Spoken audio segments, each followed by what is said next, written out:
દારૂ કેટલા ટાઈમ ધંધો કરો? હા કોણ સાહેબ 2 વર્ષ થયા. આ હોય અને હપ્તો લેવા કોણ આવે? હપ્તો લેવા બધા સાહેબ આવશે ને સાહેબ. પોલીસ આવે? મગનથી આવે છે મંડળી. લોગણ ગોમનું નામ શું આવે અમુક? નામ પાડી હોય ગોમનું.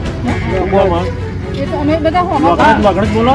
લોગણે. હા એ અને આ બધા મંડળીથી આવે. ગૃહમંત્રી હર્ષ સંઘવી આ વિડીયો જરૂરથી જુઓ, જે મહેસાણાના લાંગણજ પોલીસ સામે ગંભીર સવાલ ઉઠાવે છે. 30,000 ને 10,000 સીધા. આ 10,000 તો ઓછા અરે રોજના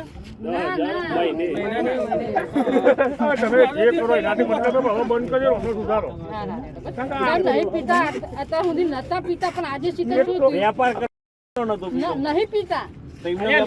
દારૂ હાલ હા હે ને આજે જ પીધો છે. ગાડી ગાડી તો બહાર કાઢ્યો ને ચાવી લઈ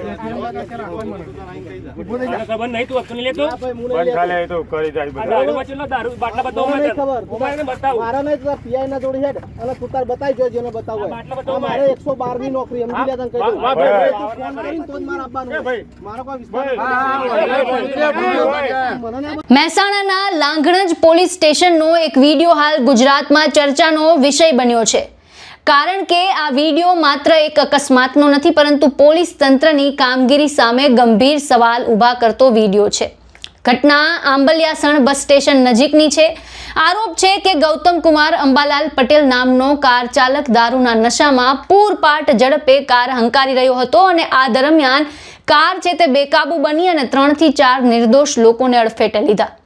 ઈજાગ્રસ્તોને સારવાર માટે હોસ્પિટલ ખસેડવામાં આવ્યા, પરંતુ અકસ્માત બાદ જે બન્યું તે સૌથી વધુ ચોંકાવનારું હતું. ડ્રાઈવરની પત્ની પોલીસની હાજરીમાં જ પોલીસ સામે ગંભીર આક્ષેપ કરતી જોવા મળી. આ વિડીયોમાં કાર ચાલકના પત્ની છે તે એવો દાવો કરે છે કે લાંગણજ પોલીસ હપ્તા લઈને દારૂના ધંધાને છૂટ આપે છે.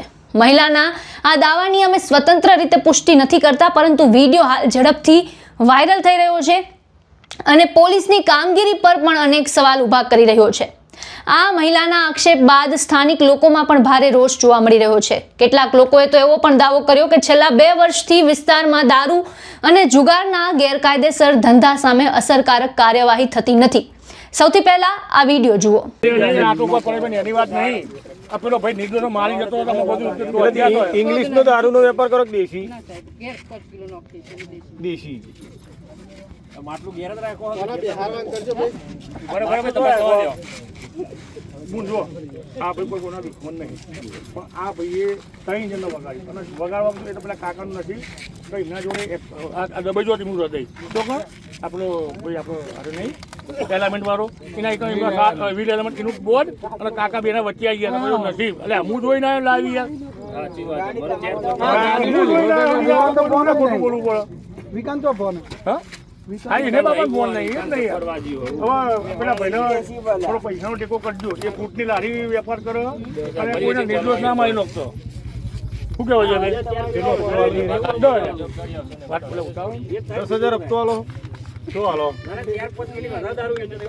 પોલીસ હાલો અને બીજે ચીજ 2 બાજુ મંડાલી વાળા તમે બી વાળા આપતો લેવા કોણ આવે આપતો લેવા આવીને વિડિયો બનાવી લે ઉભા વિડિયો નહીં બનાવો વિડિયો બનાવો મગુન આપણે બીજું કોઈ કેવું તમારા આપતાથી અને તમારા વેપારથી તમારા નેનો છોકરો એને કેમ નેનો છોકરો આવી હવે એની જિંદગી હવે હાલ હું હું નહીં સમાચાર આયા નહીં ચા પાણી કરીને ખાલી સવારે નીકળતા પેલો વાઘરી બજારો મથીન દાણા કાઢે એની માં ફાડી હોય આ આપણો ઘર ચાલો.